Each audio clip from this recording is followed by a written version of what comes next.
Sorted.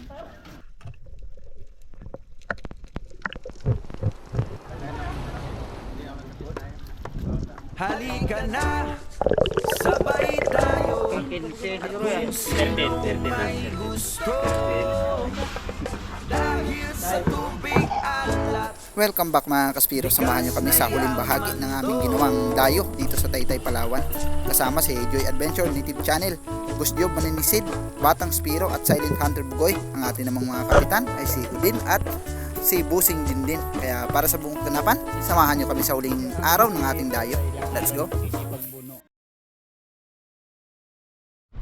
Good morning. Ayun, set up tayo para sa pangatlong araw natin dito sa dayo. Dito pa rin kami natulog sa sitio Bilaya, Dipla, Taytay, Palawan. At ang ating magiging destinasyon ngayon, yung Morgi. Konti pa lang yung isda natin. Siguro higit kumulang 30 kilos pa lang, pero kung ano man ibigay sa atin ng Panginoon, tanggapin natin. Marami man o konti, dapat natin pasalamatan. Kaya let's go, samahan nyo kami. Sana makahuli tayo ng marami, makauwi tayo ng ligtas, at magkaulam tayo ng masarap.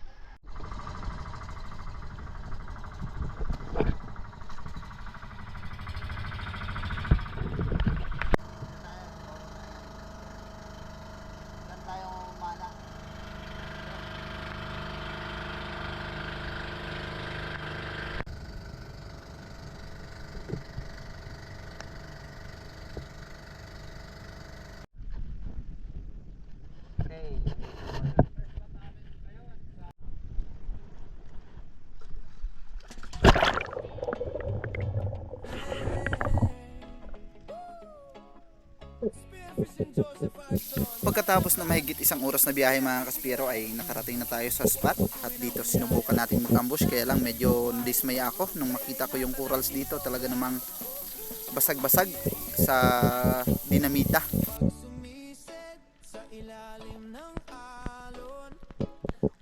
Warm up dive natin ito mga Kaspiro. Napakarami ko nang napansin dito ng mga Spanish flag snappers, kaya lang hindi pa ako pumapana dahil pinagmamasdan ko pa yung pwesto ng bahura, baka sakaling may magandang kuweba sa unahan at hindi natin mapana ang laman, kaya inikot ko lang muna ito.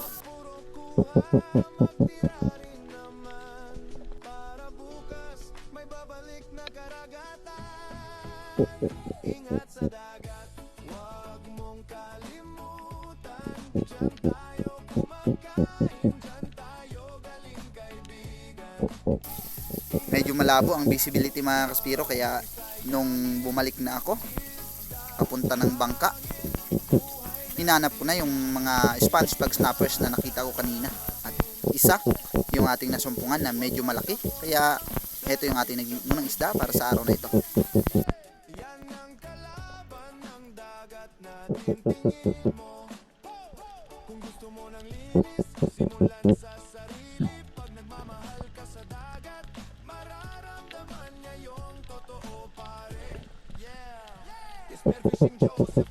respeto sa alon, respeto sa buhay, yan ang direksyon. Pag marunong kang mag-ingat, tunay kang alalay. Hindi kailangan bongga para maging bayani. Simple lang, huwag sirain ang kalikasan. Ingat sa dagat, huwag mong kalimutan. Diyan tayo kumakain, diyan tayo galing. Daplis pa yung pagkakatama. Bahagyang malikot yung isda na ito, pero nahuli pa rin natin ang tuluyan.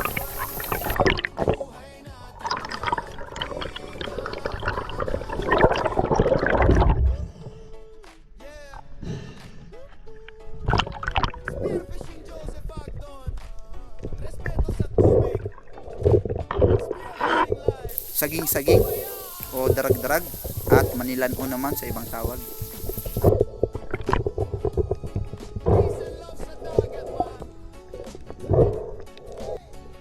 At pagkatapos nito mga Kaspiro, nagkasundo kaming lumipat ng ibang spot kung saan malapit na sa Taytay.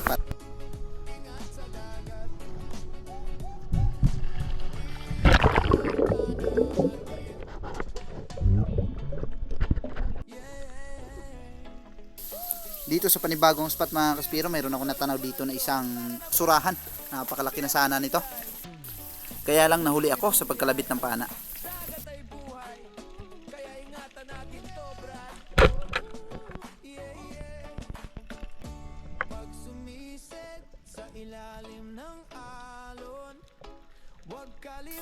Hanggang sa narating ko na yung mga gustong gusto kong mga kuweba kung saan pwedeng pagpugaran ng mga kugtong at mga GT.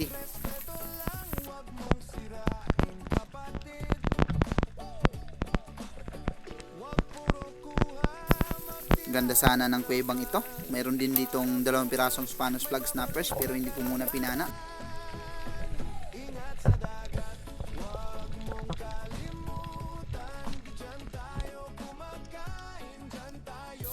Sa bandang unahan mga kaspiro ay muli ako nagsagawa ng pag-ambush sa crack ng bato na ito at mayroon ako nakitang putian o talakitok na masyadong kalmado pero nung kinalabitan ko na hindi pa rin nahuli.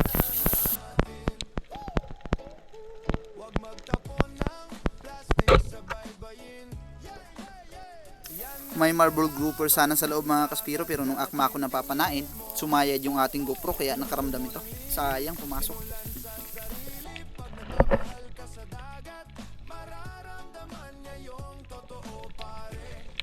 Mukhang inaalat ako sa bahurang ito mga kaspiro kaya nagyaya ako na lumipat kami ng ibang spot sa may malapit na ng Taytay. Hindi kailangan bongga para maging bayani. Simple lang, huwag sirain ang kalikasan, pre. Ingat sa dagat, huwag mong kalimutan. Diyan tayo kumakain. Halos karamihan sa mga bahura dito sa Taytay, Palawan mga kaspiro, ganito talaga yung forma ng mga bato. May mga crack.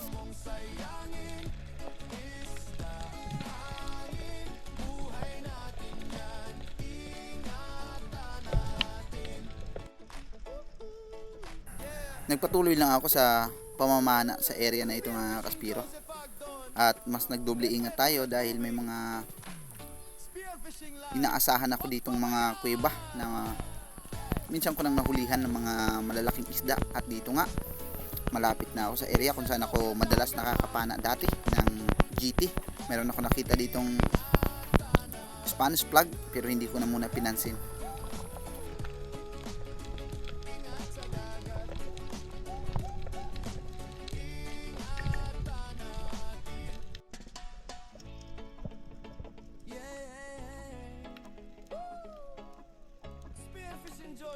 Kung mapapansin nyo mga kaspiro sa Dumaran, hindi ganitong rock formation. Kaya parang na-miss ko na mamana sa mga ganitong klaseng area. Nagkataon lang na mukhang matamlay ang bahura ngayon mga kaspiro. Huwag kalimutan kalikasan tong tahanan. Dito ay nagkamali ako ng kalkulasyon. Dapat umabante muna ako sa unahan bago ako nag-ambush dahil may malaking GT pala sa loob ng kuweba. Ito talaga yung mahirap dahil hindi natin kaagad sila napapansin. Magtira rin naman para bukas may babalik na karagatan. Ingat sa dagat, huwag mong kalimutan. Diyan tayo Sayang, laki na pa naman sana.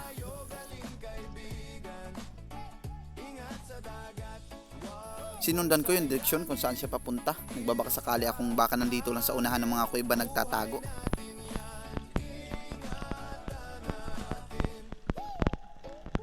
huwag magtapon ng plastic sa baybayin. Yan ang kalaban ng dagat natin, tingin mo. Ang mahirap lang sa ganitong forma ng bato kapag nasa loob ang isda hindi natin makita. Pero kung nasa labas naman, madali lang din natin makita.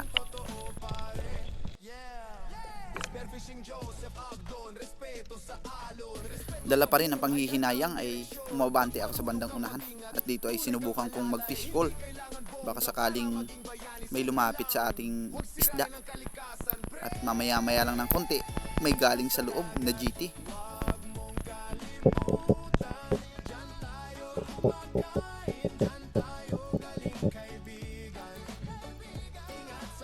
Kaya pala hindi ko siya makita dahil nandun siya sa loob ng butas ng kuwebang ito. Mabuti na lang lumabas nung nag-fish call tayo.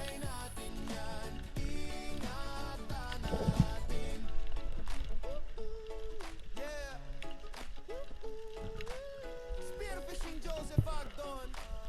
Respeto sa tubig.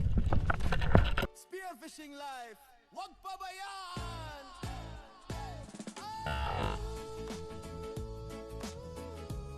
Peace and love sa dagat man. Hindi ko na sinayang yung magandang pagkakataon mga kaspiro. May pagkailap kasi yung GT na ito. Kung mapapansin nyo kanina, yung pagtulak natin ng pana ay naspok na kaagad siya. Palatandaan na mailap siya.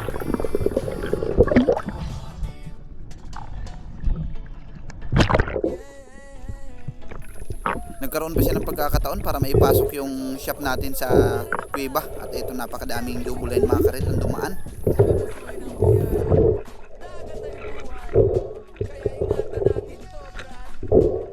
Pero dahil bago pa yung ating Dynema, komportable lang ako. Sinecure ko muna itong barrel natin. Tinali ko sa monoline para hindi mawala.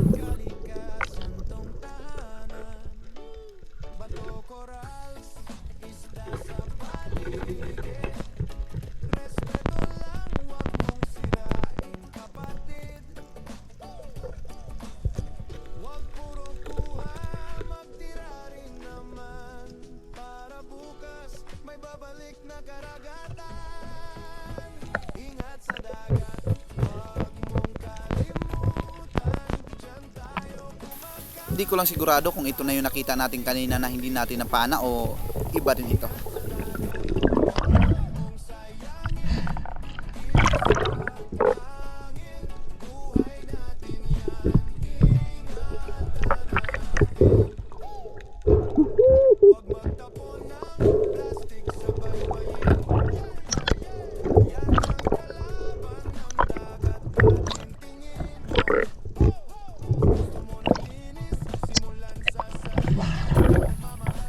Medyo mahina nga lang yung territorial sa mga bahura na ito mga kaspiro dahil naaabot din ito ng mga nangungumpresor.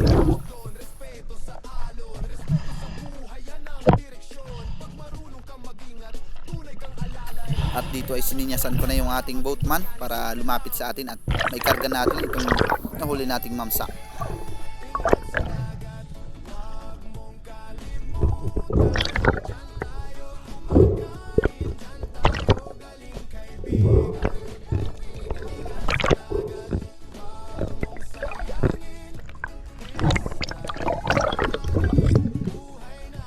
Habang si Joy Adventure ay nakapana rin ng King Mac sa kabilang kanto.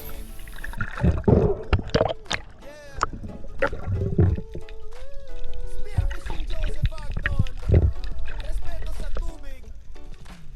Spearfishing life, wag pabayaan!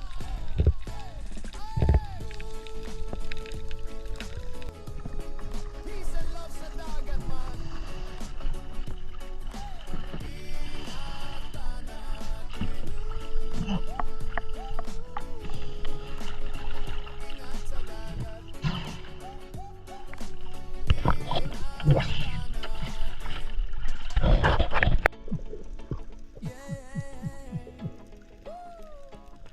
Spearfishing Joseph Acton, tara na brat!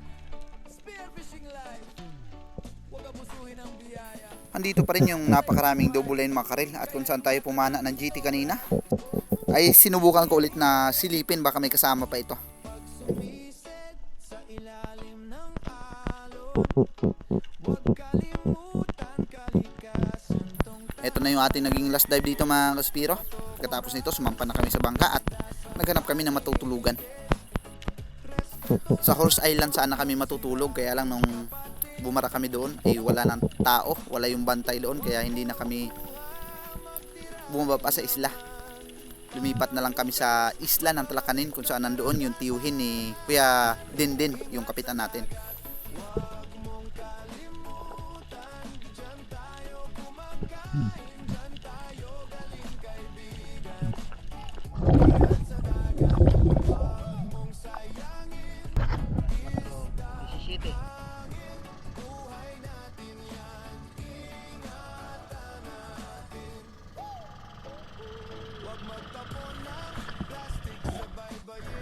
Ayan mga kaspiro, isla ng Talakanin, Taytay, Palawan. Dito yung tito ni Kuya Dindin, kaya dito kami matutulog. Si Kuya Dindin yung ating kapitan mga kaspiro. Sa kabilang side ito ng talakanin. Hindi rin kasi masyadong mapansin, pero yung tuktok mga kaspiro, mapapansin nyo, mayroong bandila ng Pilipinas. Nice, ibig sabihin may nakaakyat na dyan kahit na matarik.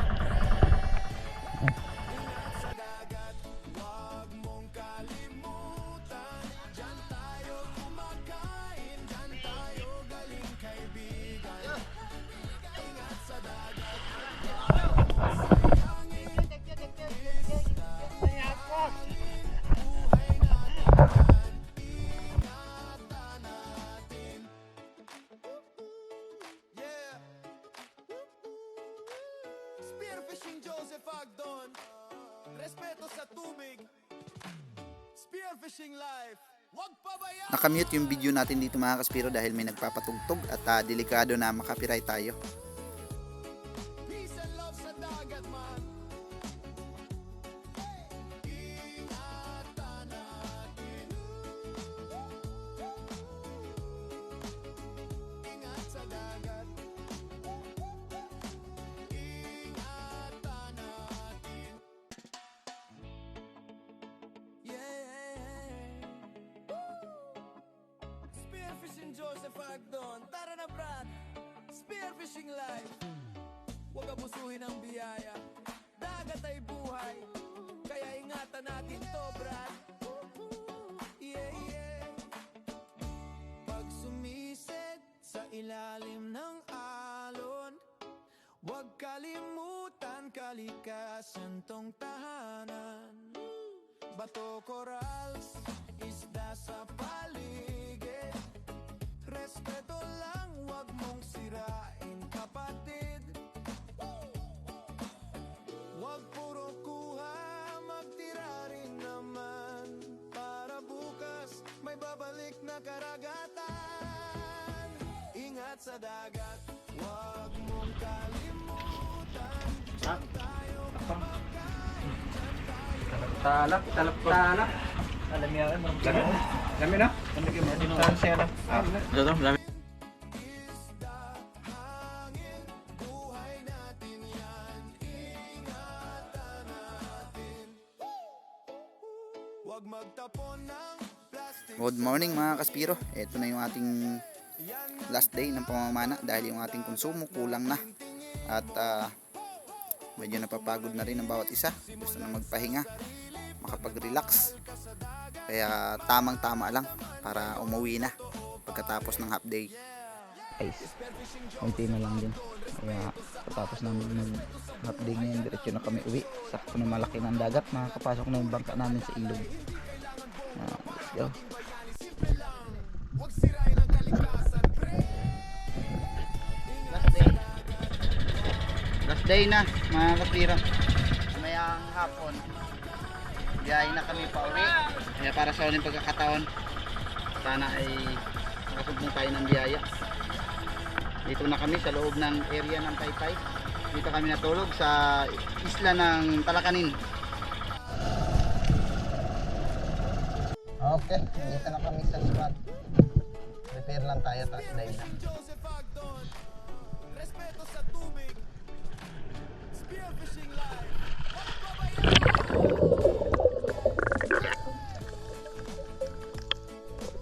Pinuntahan ko yung crack na bato kung saan ako madalas na nakakahuli dati ng malalaking GT. Binahandahan kong silipin assuming na baka may laman ito dahil sa tagal ng panahon na hindi ko nasilip. Pero napakalmado ng mga dalagang bukid sa loob. May Spanish flag snappers din dito. Kaya lang hindi ko muna pinana. Nagmasid muna ako sa paligid, baka may biglang dumating na GT. Spearfishing Joseph Agdon. Tara na Brad. Spearfishing life. Huwag abusuhin ang biyaya. Dagat ay buhay. Kaya ingatan natin to, Brad. Yeah. Pag sumisid sa ilalim ng alon, huwag kalimutan kalikasan tong tahanan.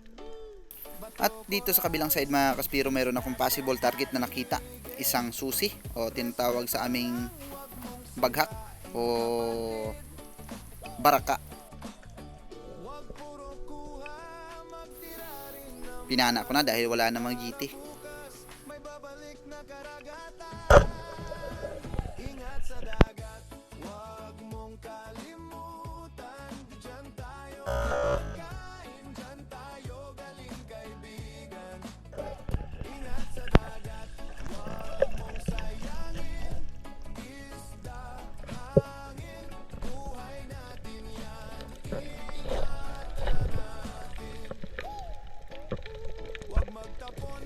Mahal din ang kilo nito mga kaspiro pagka walang sugat.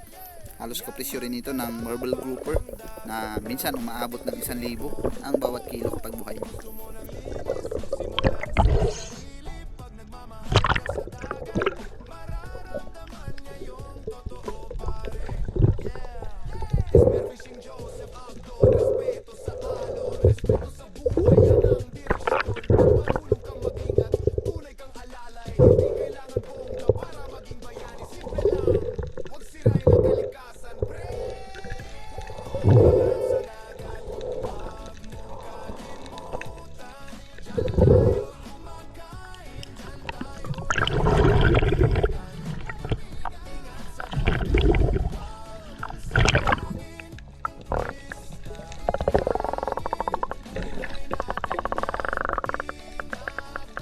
Siyempre maraming salamat pa rin kay Sir Darius Pamadeco Pestejo and family dahil sa binigay nilang pana sa atin, napakalaking tulong nito sa pamilya ko. At ganoon din kay Bro Raymond Lau, maraming salamat din sa binigay niyang witsot sa atin na ginagamit natin ngayon, isang Epsilon.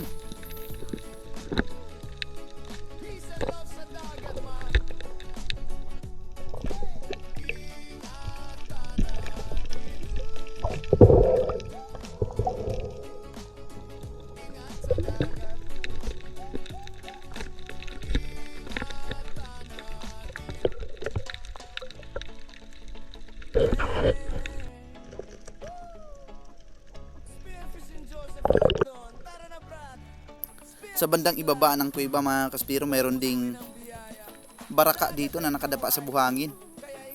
Siguro kasamahan niya yung ating nahuli.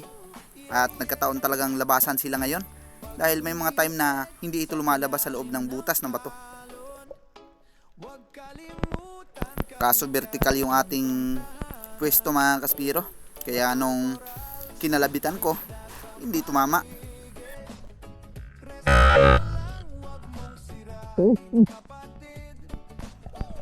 Sayang, dalawa na sana.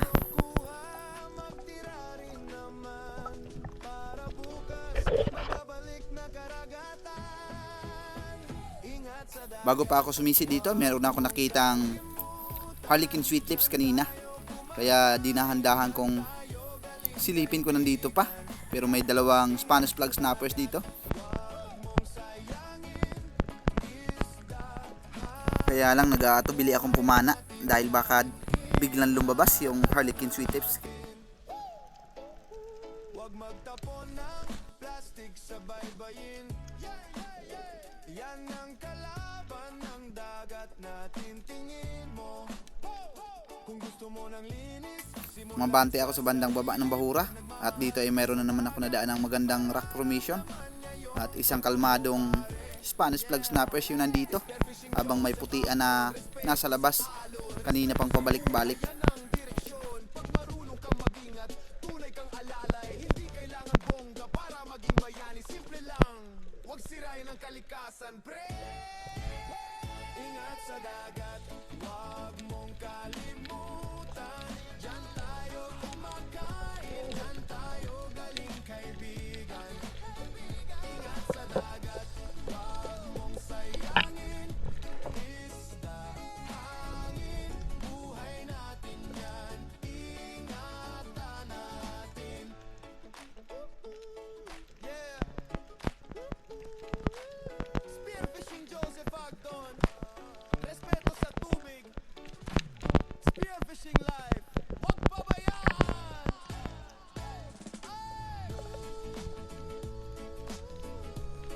Peace and love sa dagat, man. Ingatan natin. Ingat sa dagat.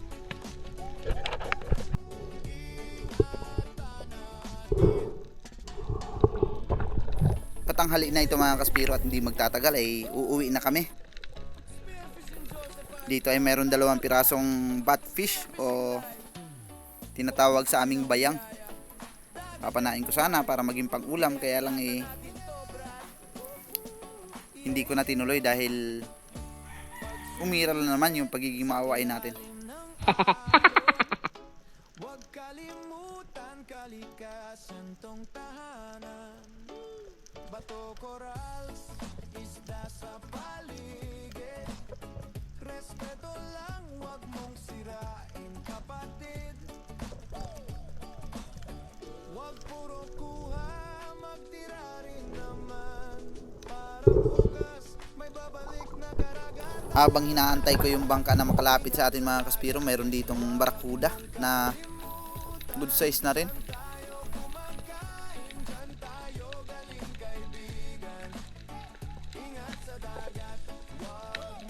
Kaya lang parating na yung bangka, kaya nayaan ko na.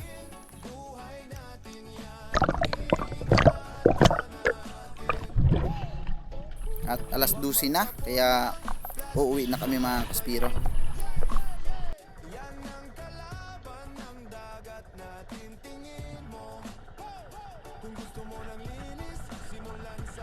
Yes yo, yes yo, yes yo.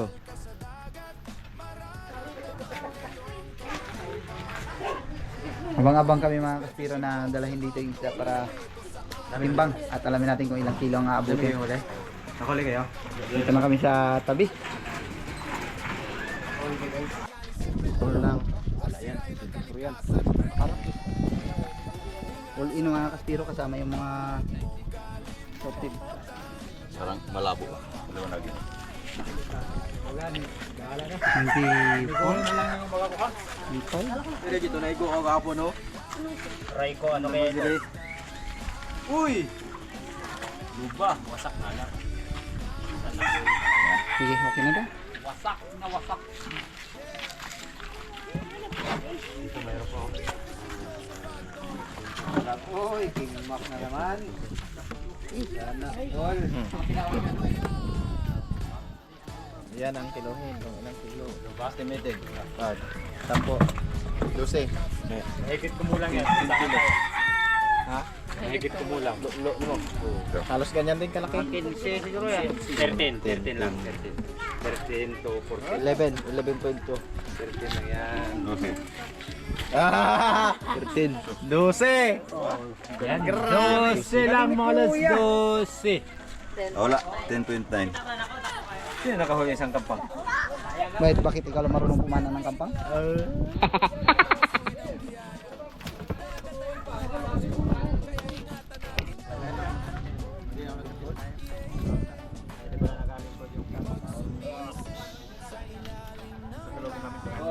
Nine 9.5. Ay, mga taging dalawa. Siguro. Okay mga kaspiro. Hindi na masama. Kahit pa paano. Hindi pa na total bro. Bayad kaya tayo ng bangka, diesel. Kape muna. Tay. Ha? Tay o nay-nay? Kung hindi namarak bro, mga 13 bro. Yan mga kaspero. Yung aming kinita sa ilang araw ng pakikipagbuno. Alright, 7,905. Okay na rin. Kahit pa paano, malabo talaga ang visibility ngayon dahil napakalakas ng amihan ng mga nakarang araw. Pakasapar na dagas ko. Pakasapar na dagas. Dahil ang pagtula po dahil. Dahil para sa inyo ito. Lahing libre. Nahigali na tayo. Makulimlim na hapon mga kaspiro. Yun, shout out po tayo. Happy New Year po sa lahat. At maraming salamat pa rin sa patuloy na suporta at walang sawang panunood. Kay Rebel Dogs, maraming salamat. Kay Christy Tuto Kawaling, Modisto Paul, Marcelo Bernaldez. Ganon din kay Johnny J18. Shout out din kay Richard Beller, Joel Antonio, Roberto Patalagsa, maraming salamat po. Sally Sadia, maraming salamat din. At Sadia Family ng Pangasinan, ganon din kay Romulo Rosales, Joel Antonio at Fernando Lacasandeli, sulit natin mga subscriber. Ganon din kay Ma'am Ginny Somo Ocrancudo, Denise de la Cruz and family ng Naay Cavite, Bon Portales at Tata Untoy ng Puji Edward ng Quezon Province. Kasalom TV, Happy New Year bro. Ganon din kay Asyong Sandara, maraming salamat. Idi Muradas at shout out daw kay Boss GT Lerma. ng BF Homes Paranaque City. At ganoon din siyempre, maraming salamat din kay Ronilo Mendoza, Jupit Cahildo, shout out din kay Denise Balonso, Regine Pasco and family, Rylin Moldes, shout out din, Reynald Romero, Bin Royo, maraming salamat din. Shout out din kay Kawan Heart TV, Jake Aberners Fishing, Larry Mosilario Lacochero, shout out din kay Mauricio Pujas and family ng Camiguin Island. Ganon din kay Edwin Pilangiano, maraming salamat po sa patuloy na suporta. At kay Roger Cagadas, kay Bro Silent Hunter Bugoy, kamusta bro? Romel Navarrete, Ronald Dimbudo, shout out din kay Patrick Cabano, Eduardo Yonzon, Gloria Vidal ng Mountain Province, ganon din kay Erlen TV, at Danilo at Charles Prince Adalim, Jason Alperes, Father and Son Fishing TV, at Rapi Isper Fishing. Ayun, maraming salamat mga kaspiro. Sa mga hindi ko po nabanggit, comment lang po kayo para sa susunod nating upload. Hawa ng Diyos, mababanggit na po natin. Ingat po tayo palagi. God bless us all.